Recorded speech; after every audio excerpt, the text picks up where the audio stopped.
fiction, science fiction, horror, fantasy, crime, LGBT, thriller.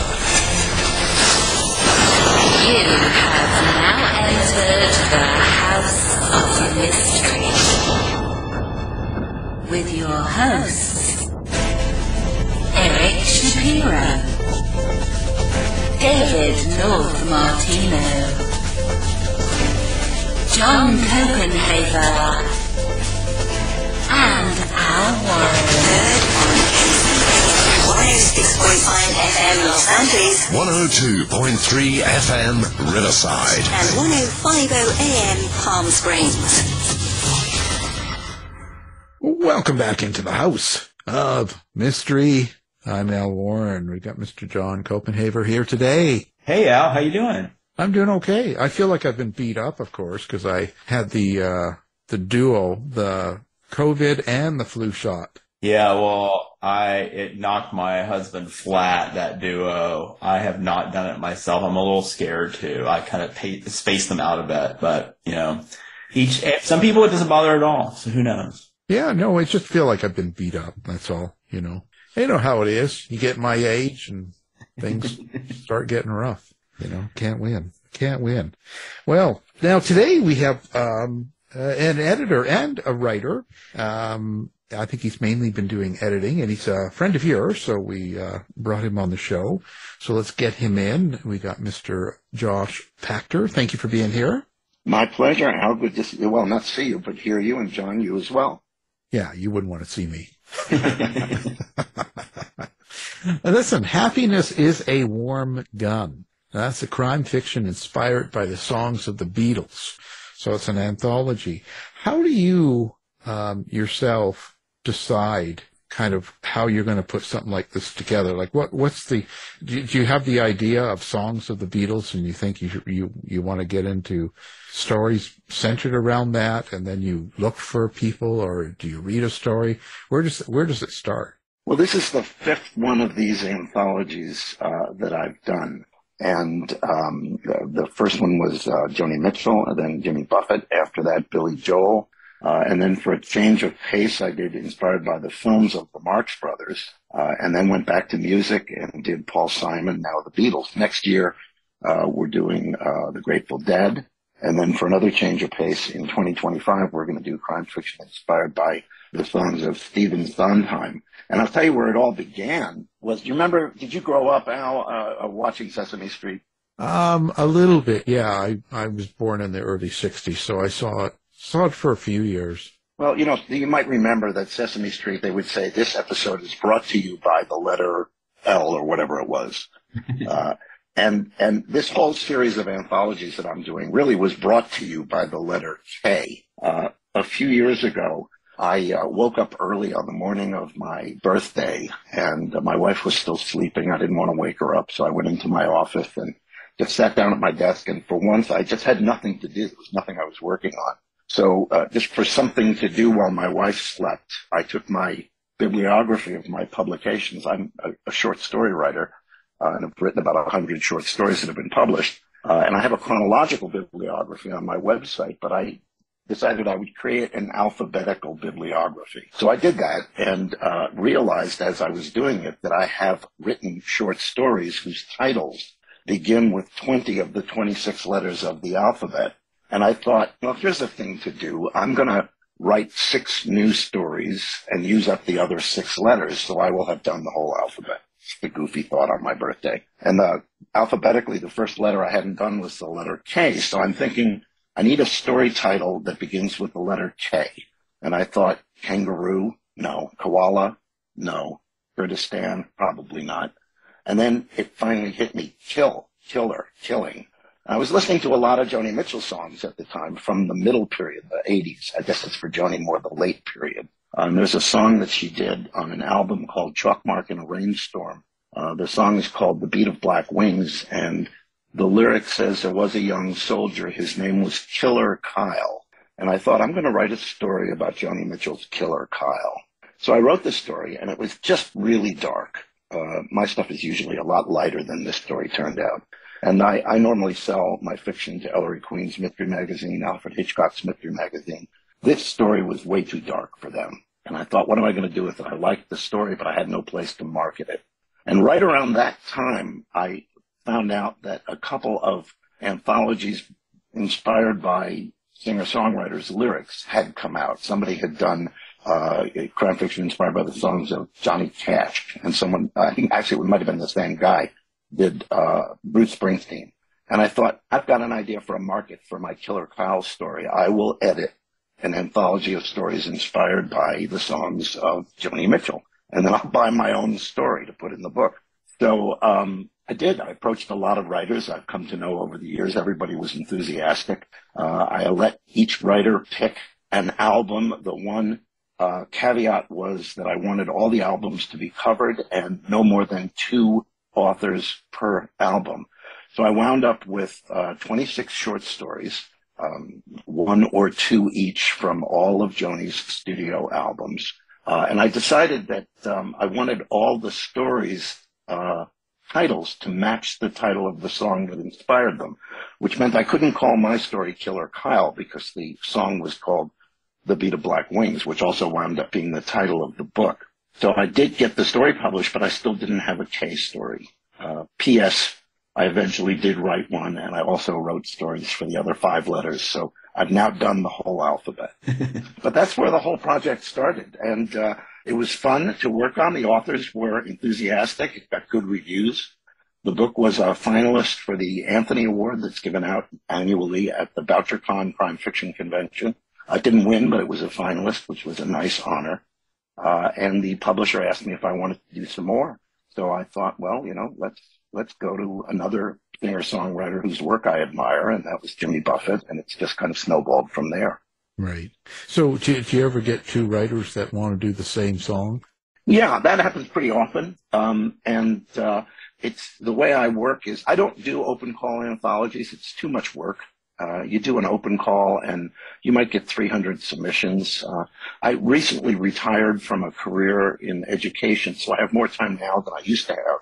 But until my retirement, I just didn't have time for open calls. So I'll invite people to submit to my projects. And as people say yes, I let them first come, first serve, pick an album to work from. After Joni, I've restricted it to only 1 story per album, or in the case of Stephen Sondheim, 1 story per Broadway show. But I will have people who will say, yeah, I'd love to do this particular album or for Sondheim this show, and somebody else has already claimed it. So either they have to pick something else that's still available, or we just have to put them on hold maybe for a future project. You're primarily an editor, or I shouldn't say primarily, but that's what you do a lot of. You're editing a lot of people's works. So tell us who's really a bad writer? That's a great question. Who do you have to really spend a lot of time on besides John? The problem actually, John is a pleasure. John did a story for my Beatles book coming out next week. I had actually invited John a couple times previously, and our musical tastes didn't match up. But when I asked him about the Beatles, he was enthusiastic and wrote a very nice story inspired by Eleanor Rigby. And then he is also in the table of contents for the Sondheim book. Yeah. But yeah, the problem with crime writers is that if I was to answer your question, Al, and tell you who the bad writers are, most of them would probably kill me. And I don't think my wife would ever forgive me if I got myself killed. So I think I'm going to pass on that question. Oh, geez, I was looking for some names here. We can get them on the other line here and start a fight. There have been, now I will not mention names, but there have been a small number of writers who I've invited to contribute to my projects and who've agreed to do that, but who for various different reasons, I wound up just not using their stories. And it was not often because the story wasn't good. It's very rare that I get a story that just isn't good. I probably would get lots of them if I did open calls, but I don't. But more often it's because the story just turns out not to be a crime story, or it's not even remotely clear that it was inspired by the song that supposedly inspired it.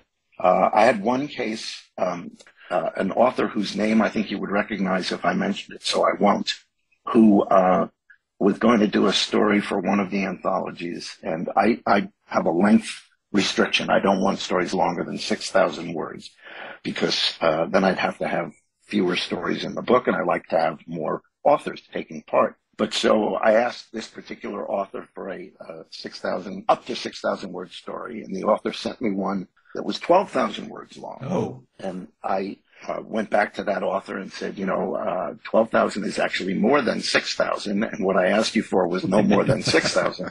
So the author agreed to cut it down and sent me a new version that was only 9,000 words long. And I said, no, still, that's 50% longer than I can use. Can you cut it down any further? And the author said no, and we parted ways. I will tell you, without mentioning the person's name, that the author then did sell the story to a market that paid her much more for it than I would have been able to pay her. So happy ending for her, and I found somebody else to cover that particular project. So it was happy ending for everybody. Oh, sorry, we have her on the line right now. Yeah.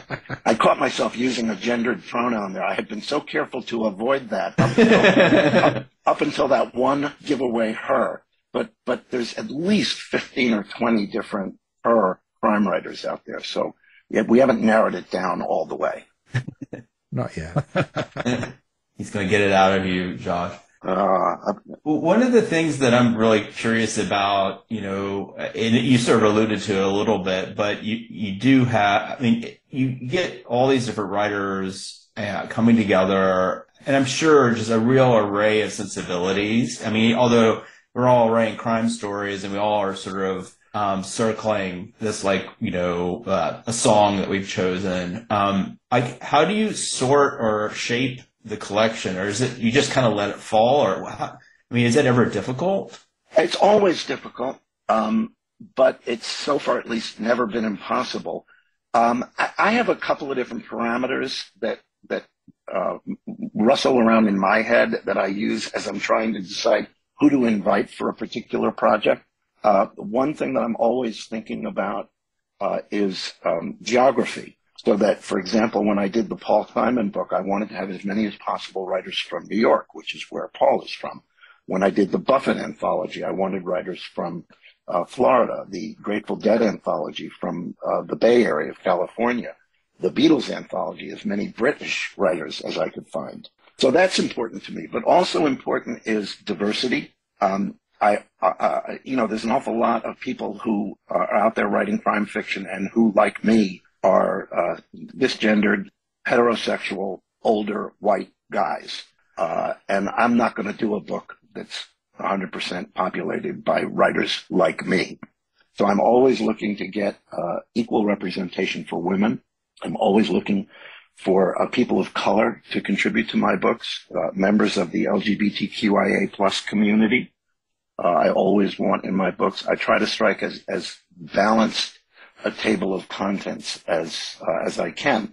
And then I'm also always looking in every book for at least one, sometimes more than one, person who either is early in their writing career to give them a bit of a boost, or even somebody who has not previously published fiction at all. Al, you said a little while ago that I'm primarily an editor. That's not how I would label myself.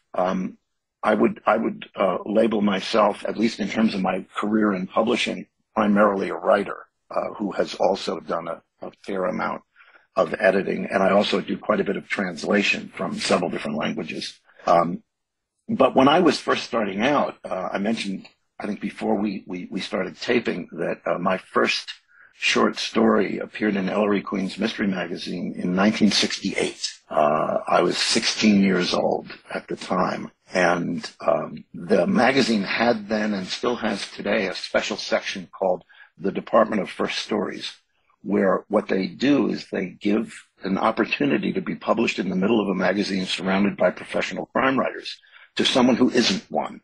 And I've never forgotten that they got me started by giving me that opportunity. So I like to do the same thing. I like to bring in one or a couple of people for whom this will be their first ever fiction publication. A current example in the Beatles book is that I've got a story inspired by the Beatles song Ticket to Ride that was written collaboratively by two very popular crime fiction bloggers, Kristopher Zgorski and Drew Ann Love. Chris does Bolo Books, and Drew Ann does Drew's Book Musings. And they both write about crime fiction, but they don't write crime fiction. Well, I approached them and asked them, first of all, would they be interested in trying their hand at writing a crime story? And second of all, would they be interested in writing one together? And they were excited about that, but didn't really know how to go about it. So I worked with them in, I guess, kind of a mentoring relationship, and we managed to wind up with, and I say we managed to wind up with, but it was certainly 99% their work with just some guidance from me. We wound up with a story that I think really holds its own alongside the stories by professionals like John and others. So there's a bunch of different parameters that kick around in my head as I put these things together. Geography, diversity, and opportunity are probably the three main ones. And then I guess if I was going to add one fourth thing to that, I would say that and this is almost by default, is that if there's somebody who doesn't like the Beatles, it would be kind of silly to ask them to write a story inspired by the Beatles. So it's got to be somebody who likes the music. Although I can tell you, and this time I will mention a name, and I don't think she will mind. When I did the Marx Brothers anthology, Monkey Business, crime fiction inspired by the films of the Marx Brothers, I wanted all the stories to be funny. So I approached people who I knew could write funny, and one of the folks out there now who really does write very funny, and he's won all kinds of awards for her crime fiction, is Barb Goffman. And I approached Barb and invited her. And she wrote me back and said, but she hates the Marx Brothers. And I said, well, in that case, it's not very well known, but the Marx Brothers' very first movie was a silent film that was never actually released. It was called Humor Risk, and it is one of the holy grails for film historians. It does not exist. So I said, why not write a story about a hunt for an apparently discovered print of the Marx Brothers' first film? You don't have to like the Marx Brothers to write that story. So she did. She did a really nice job. And when the book finally came out, she contacted me and said, you know what? I was thinking of the Three Stooges. That's who I hate. Oh, boy. Well, close. Yeah, but, the result of it was that I got a very lovely, very funny story inspired by a missing Marx Brothers film out of Barb Goffman. I was very happy to have it in the book. So when you're doing that, but like when you have these stories and these crime stories, there's a lot of different crime writers out there. You've known this for years. You've worked with them. You've read them. You've written them. There's all sorts of ground to cover. What kind of a frame do you put on like crime? Is it, is it noir? Is it real violent? Is it like, do you put sort of lines on what the author can do in one of these books? I don't. Crime fiction, as you're saying, Hal, it's a very broad umbrella. And in the same way that I like to see a diversity of authors, I like to see a diversity of approaches.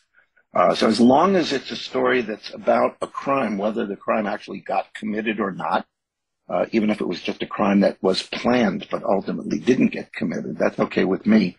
Some of the stories will be noir, very dark, the mean streets. Some of the stories, even in books other than the Marx Brothers book, will be lighthearted and even funny. There are cozy stories in which all the violence and sex happens off the page. It's just implied and never really graphically depicted. So I don't restrict the authors in that way. The one thing that I think, I don't ever say this because the people I invite are people I don't feel I need to say it to. But if somebody wrote a story that was jam-packed with really graphic and gratuitous violence, I'm pretty sure, it's never happened, but I'm pretty sure I would turn that story down. Because I think that the people who are likely to read these books would be turned off by it. And I don't do the books to turn people off, I do them to turn people on. And that turning them on works in two different ways, both of which I think are important. Pardon me. One is that I'll get, say, for example, for this upcoming Beatles book, people who like crime fiction, but they're not fans of the Beatles. They might read this book because it's a book of crime stories and walk away from it wanting to listen to the music that inspired the songs. But then I'll also get people who don't read crime fiction, but they're Beatles fans. and they'll read the book because it's inspired by the Beatles and walk away from it hopefully thinking, oh, crime fiction is more interesting than I thought it was. Maybe I'll read some more of it. So I see these books as door openers, both to the music and to the art form that is crime fiction. Josh, we've been talking a lot about you as an editor and of course, a short story writer, but you have news too as well. You've written your first full-length novel, Dutch Threat. Yep. You want to tell us a little bit about that? And I also am dying to know sort of the feeling, the shift, or I don't know, reflection on writing something longer versus, a pretty long, and illustrious career writing short fiction. How did that feel for you? Well, John, people who know me, and you're one of them, often think that I've got a whole lot of energy because I do a lot of different things. I teach, I write, I edit, I translate, I kayak, I bike, I travel. I stay pretty busy. But the fact of the matter is, as my wife will tell you, I'm actually really at heart pretty lazy. And to me, the idea of writing a novel has always seemed like way too much work. I don't know if there's an ADHD component to my psychological makeup or not, but I just have never felt like I could stay focused for long enough to write something more than about 20 or 30 pages long. But some time ago, I found myself in a situation where I had a lot more free time than I was used to having. And I had an idea for a longer work. So I sat down and I wrote Dutch Threat. It's set in Amsterdam, in a closed community in the heart of the city. It's called the Bijenhof. It was built in the Middle Ages as a home for religious women, but not nuns. And even today, in 2023, the residents in the Bijenhof are all single women living independently. The community is locked up at night, and so the only way you can get in is if you're a resident or the guest of a resident. And what that means is that if a crime gets committed in that community at night, the field of possible suspects is very narrow. It really has to have been committed by somebody who has access to the community, and that's a limited number of people. Well, this is a trope in crime fiction, the closed community mystery. Think about the Agatha Christie stories where people are stranded on a deserted island and they begin to die. So it's one of the people on that deserted island is committing the murders. Or a house full of people that get snowed in and nobody else can get there. That's Agatha Christie's The Mousetrap. So I wrote the book, and although I know how to sell short stories, I have no idea how to sell a novel. It's just never been my thing. So I sort of put it away on my hard drive, and it sat there for an embarrassingly long time. And then earlier this year, beginning of this year, I got an email from a small publishing company in the Midwest. There's a short story writer, writes for Ellery Queen's Mystery Magazine, named David Dean, terrific short story writer. And this publishing company, Genius Book Publishing, is doing 3 or 4 collections of David's short fiction. And they asked him if he could recommend somebody as a potential new author for that house. And David kindly recommended me. So they contacted me and asked me if I had a novel. And this is embarrassing, but I forgot that I did. It had been long enough since I had worked on it that I forgot about it. So I said, no, I don't, but I do have a translation of a novel by a terrific Dutch writer that's looking for a home. Would you like to see that? And they were interested. So I gave them that translation, and they liked it. In fact, they published it in April of this year. It's called The Amsterdam Lawyer, and the author's name is René Appel. He's one of the great contemporary Dutch crime fiction writers. He's known as the godfather of the Dutch psychological suspense novel. So we signed contracts, and they began the production process for putting out René's book. And at some point along the way, I remembered, oh, wait a minute, I actually did write a novel. So I contacted them again, and I said, if you're still interested, I actually do have a book. So I sent it to them, and that was Dutch Threat, and they liked it, and it came out last month. And my plan is now that I figure I should probably write a novel every 55 years. Do you want to write another novel? Oh, Seriously? God, or no. you're like, God, no. No, actually, I've been getting emails from people, some of them people I know, some of them people who just found me online, and I have a website that has an email address on the homepage saying, hey, I read your book, and I want to know what happens to these characters next. Is there going to be a sequel? And, I hope there isn't going to be a sequel. It's too much work. Yeah. Although, oddly enough, I do have a novel coming out in February. That it's a similar story. It's a book I wrote a long time ago and forgot about, and it's for kids. It's for probably, I would say, 9 to 14 or 15-year-olds. My niece Allie, my brother's daughter, when she was a little girl, said to me one day, Uncle Josh, how come you only ever write fiction for grown-ups? Why have you never written anything for kids? And I opened my mouth to give her a typical grown-up BS answer. I don't know if I'm allowed to say what the letters BS stand for on your air, but you know what I mean. I opened my mouth to give her a typical grown-up answer, and I thought, why am I BSing my own niece? I don't need to do that. So I told her the truth. I said, I guess I just never thought about it before. And little Allie, who was probably 8 or 9 years old, looked up at me and said, well, I bet you're thinking about it now. and Damn it. Yes. come on, write it. Yeah. So I sat down and I wrote a chapter book mystery for younger readers. And then a couple months or so ago, I heard that my friends at Level Best Books, Sean Riley Simmons and Verena Rose, had started a new line of books for younger readers called Level Elevate. So I contacted them and said, hey, I have a book. Would you like to look at it? And they are publishing it on February the 24th. It's got a weird name. It's called First Week Free at the Roomy Toilet. And I think that name probably makes it sound like it's for 6-year-olds. But in fact, what that book is about is it's about a 14-year-old girl. It's told in the first person from her point of view. And she is the spoke kid for a brand of dog food, Yummy Nibbles. The dog food dogs love more than people love people food. But she has higher ambitions. She wants to be in the real movies. And her agent comes up with a scheme to get her some national publicity that hopefully will attract Hollywood's attention. So she fakes declaring emancipation from her parents and goes off to live on her own. And as she's looking for a place to live, she sees an old Victorian house that has a sign out front that says room to let on it. But neighborhood kids have graffitied that sign, and they've changed it from room to let into roomy toilet.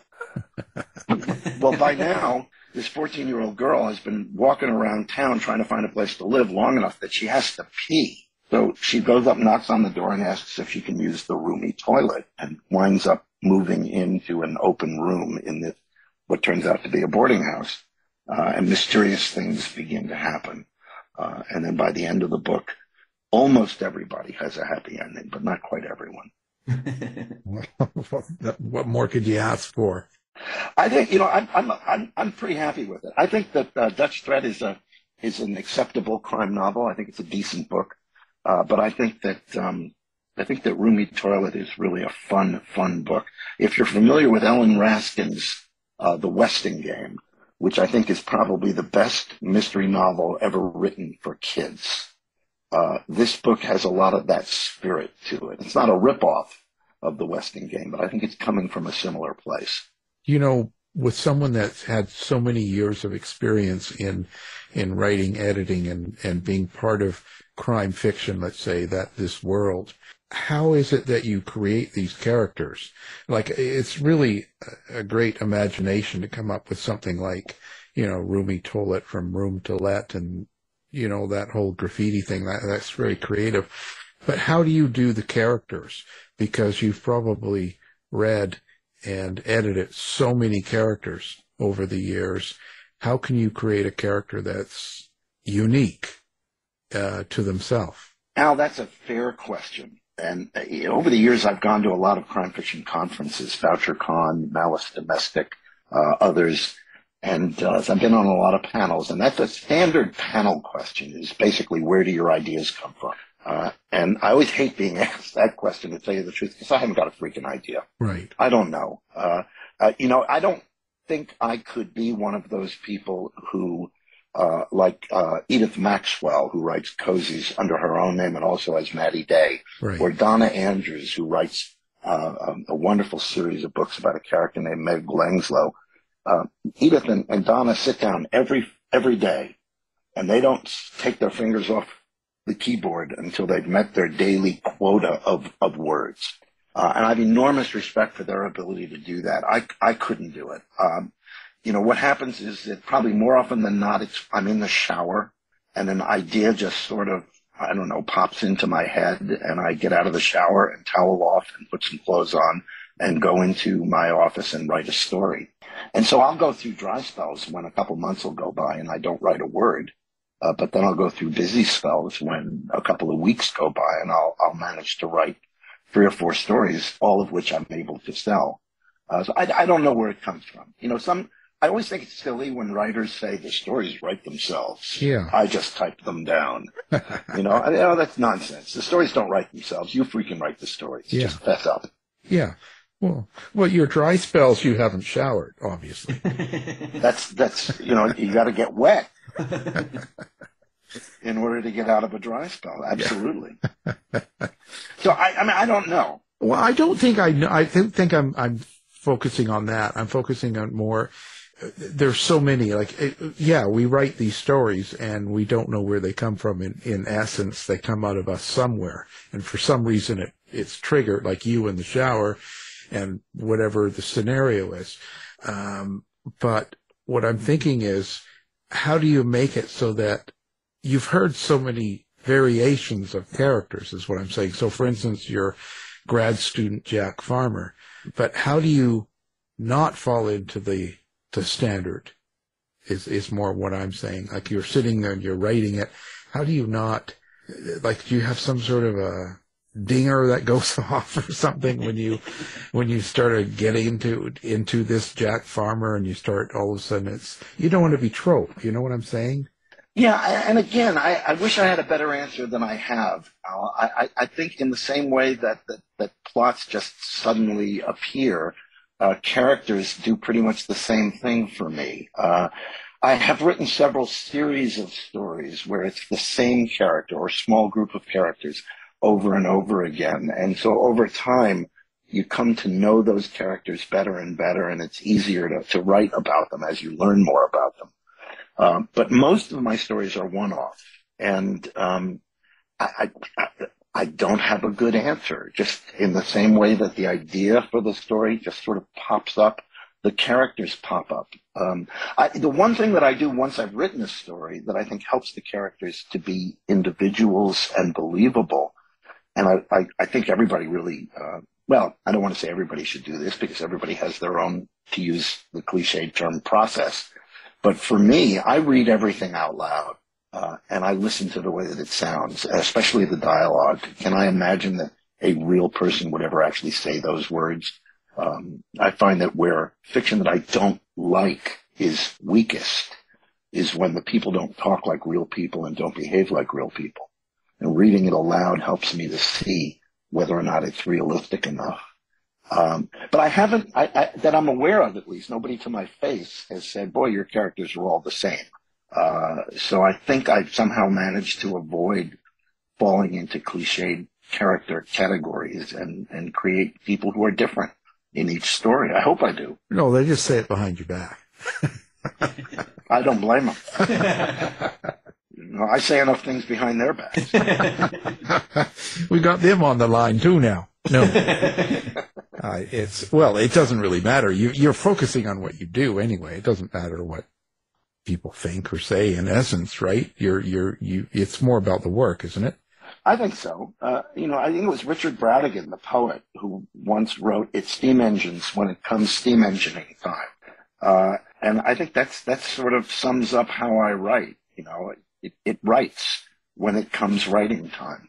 That's interesting. I mean, When you were earlier, you were sort of talking about the dry spell, and things that sort of popped into my head are like, does that mean, because it means different things to different people. When you say dry spell, some people are like, I'm out of ideas, and some people are like, well, I just I haven't put those ideas down.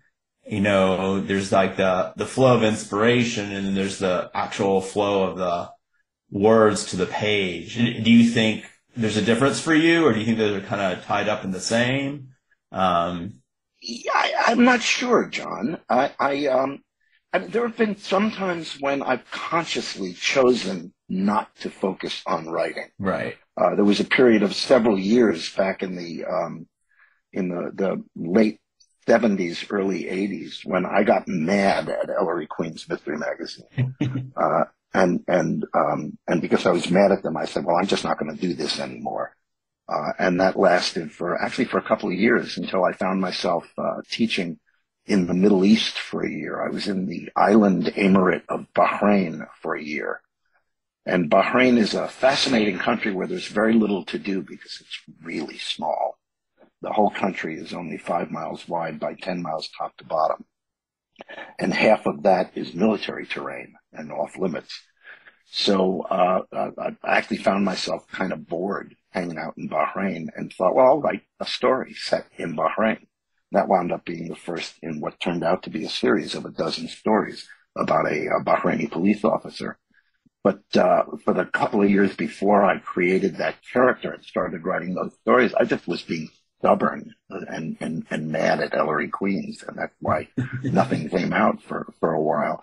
Lately, recent years, especially since I retired about a year ago, I've been writing a lot more. I'm probably this year averaging maybe a little bit more than a story a month, which for me is a lot. Now, for a guy like Michael Bracken or John Floyd, each of whom has published over 1,000 short stories. Wow. In the month that it takes me to write one, Michael has written 8, John has written 15. But I think most of the people who I've talked to, most of the writers who I've talked to, seem to feel that writing a story a month is a lot. And to me, it seems like a lot compared to what I've historically done, but doesn't hold a candle to folks like Michael and John. They are the powerhouses of short crime fiction, at least these days. But I'll tell you, as far as inspiration goes, you use that word, John. Yeah. Most of my short fiction begins with a title. And I don't think I've ever met anybody else who starts that way. People begin with a plot idea, or people begin with a character they want to write about, or a setting they want to put a story in. But I will read or hear a phrase that catches my attention, and I'll think, okay, that's a title for a short story. Now I just need characters, a setting, and a plot. And I would say that's probably where 90% or more of my stories come from. So with these inspired by anthologies, that makes my job really easy because the title is a given. I'm going to pick a song from an album and use that as the title of a story. But sometimes they come from really strange places. My wife and I were vacationing a couple years ago in Edisto Island in South Carolina. And we went for a walk in Edisto Island State Park and saw an informational sign about something called the Bar of Invariable Length, which was a measuring tool used to measure the South Carolina coastline about 100 or so years ago.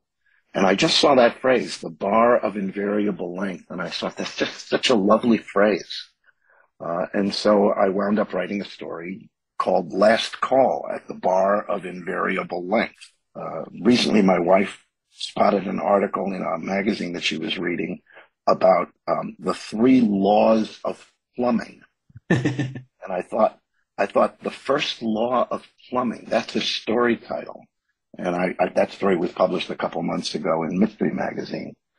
So that's often the inspiration for me, is just a phrase that catches my attention and winds up leading me into a new world. Yeah, I think you have to train yourself, though. You may have just done it because you've been writing so long, but I, as you know, I'm a teacher, and I will have students regularly ask me,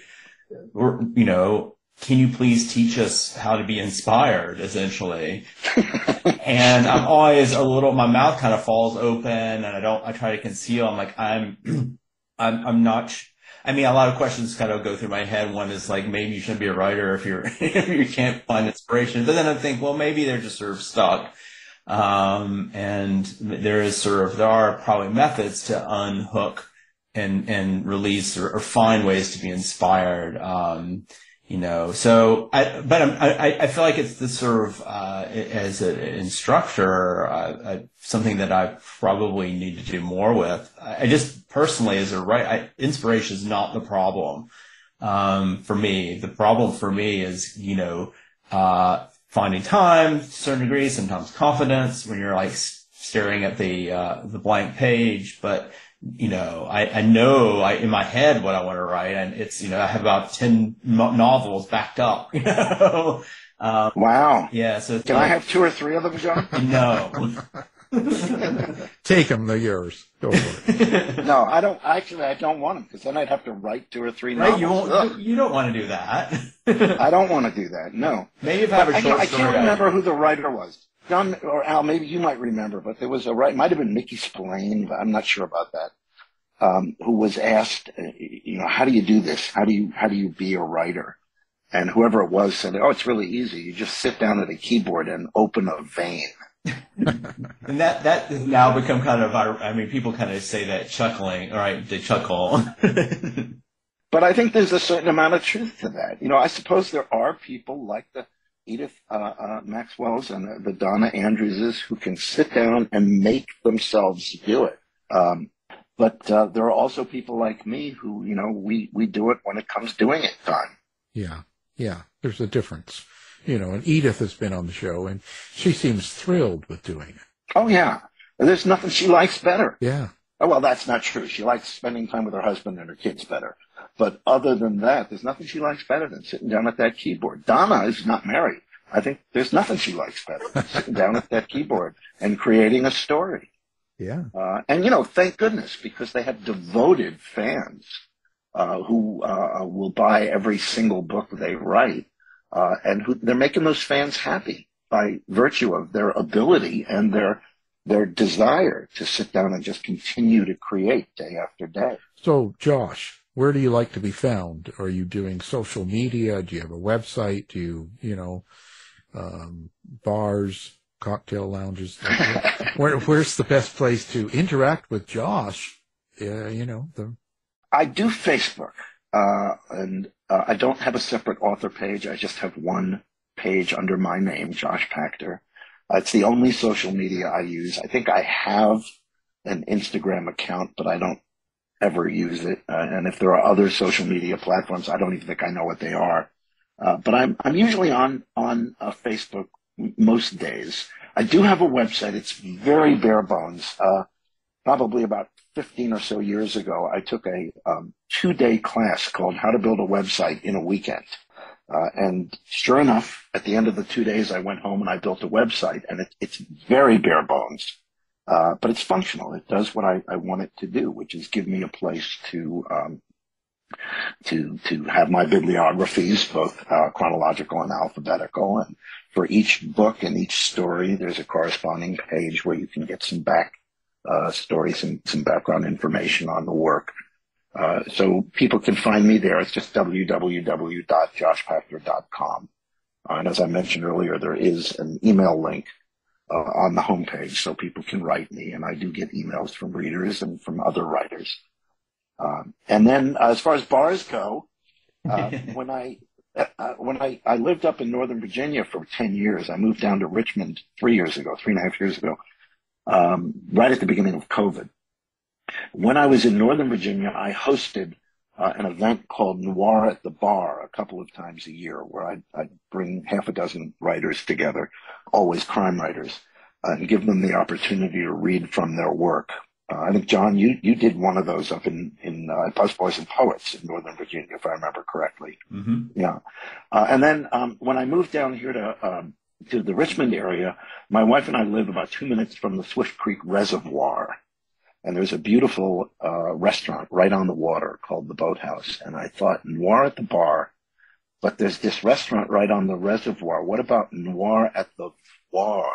And I had to wait until COVID eased up enough to make going out in public again possible. But for about the last, I think maybe year and a half, I've been doing a quarterly Noir at the Voir event. And John, you've also come down and read for that. Yeah, I did. It's beautiful. Yeah.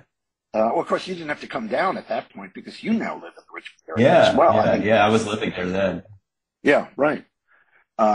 And so that's a lot of fun. The only problem with it is that it's getting to the point where I'm sort of running out of writers to come and read. I don't want to just recycle the same people over and over and over again.